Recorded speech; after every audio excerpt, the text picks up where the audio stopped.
রাস্তায় দুর্ঘটনার হার আপনি কখনো কোনো দিন কমাতে পারবেন না যতদিন না এই দেশের সুশৃঙ্খলা আইনের প্রয়োগগুলি ঠিক না থাকে। এই যে চট্টগ্রাম থেকে ঢাকার উদ্দেশ্যে রওনা হয়ে একটি ট্রেলার মেঘনা আপনার ভবেরচর এলাকায় অ্যাক্সিডেন্ট হয়। আসলে ইদানিং ট্রেইলার কভারভ্যান ট্রাক বিভিন্ন ধরনের অ্যাক্সিডেন্ট হচ্ছে, কারণ প্রচণ্ড পরিমাণ শীত এবং শীতের ভিতর কুয়াশার জ্বালা রাস্তায় একটা ফুটা দেখা যায় না।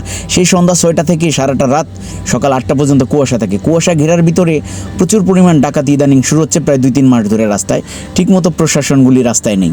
দিনের বেলা প্রশাসন গাড়ির কাগজপাতি চেক করে, গাড়ির ড্রাইভিং লাইসেন্স চেক করে, তো সেক্ষেত্রে ড্রাইভাররা অনেক ক্ষেত্রে গাড়ির ডকুমেন্ট বা লাইসেন্স দিচ্ছে না বা পাচ্ছে না, সেক্ষেত্রে পরে গাড়িগুলি পার্কিং করে দেয়, রাতের বেলা গাড়িগুলি ছাড়ে। তো রাত্রে কুয়াশা চালা গাড়ি চালাতে পারে না। তো রাত্রে এই যে দাউদকান্দি থেকে একেবারে আপনার মুরগাপাড়া পর্যন্ত যে জায়গাটা খুবই ভয়াবহ জায়গাটা, একেবারে মদনবীর পর্যন্ত, এখানে রাত্রের বেলা গাড়ির সামনে বড় বড় ব্লক পাথর ফিক্কা মারে।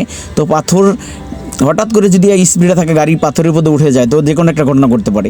এমন ঘটনাগুলি ঘটছে, সে পাথর থেকে বাঁচতে গিয়ে ডাইন পাশে যখন ড্রাইভার ডাইনে নিয়ে যায়, আইল্যান্ডের সাথে লেগে গাড়িগুলো এভাবে উল্টে পড়ে যায়, প্লাস বামে যদি নিতে যায় অন্য কোনো গাড়ির সাথে লেগে যায়, বা গাড়িগুলি এভাবে উল্টে পড়ে যাচ্ছে। তো এইগুলো কি দেখার কেউই নেই? এরকমভাবে চলতে থাকলে এদেশের দুর্ঘটনার হার প্রতিনিয়ত বেড়েই যাবে, আর সেক্ষেত্রে মালিক ও ড্রাইভাররা অনেক কষ্টের শিকার হবে। তো সেক্ষেত্রে যদি এই দুর্ঘটনার হার 100% কমাতে হয়, এই দাউদকান্দি থেকে মদনপুর পর্যন্ত যে জায়গাটা, এই জায়গাটা প্রশাসনের হার বাড়িয়ে দিতে হবে। রাত্রের বেলা যেন কোনো রকম ডাকাতি না করতে পারে, সেটা হোক সেনাবাহিনী হলে সবচেয়ে বিশেষ করে ভালো হয়। সেনাবাহিনীর সবাই ভয় পায়, তাছাড়া আপনি দুর্ঘটনার হার কমাতে পারবেন না।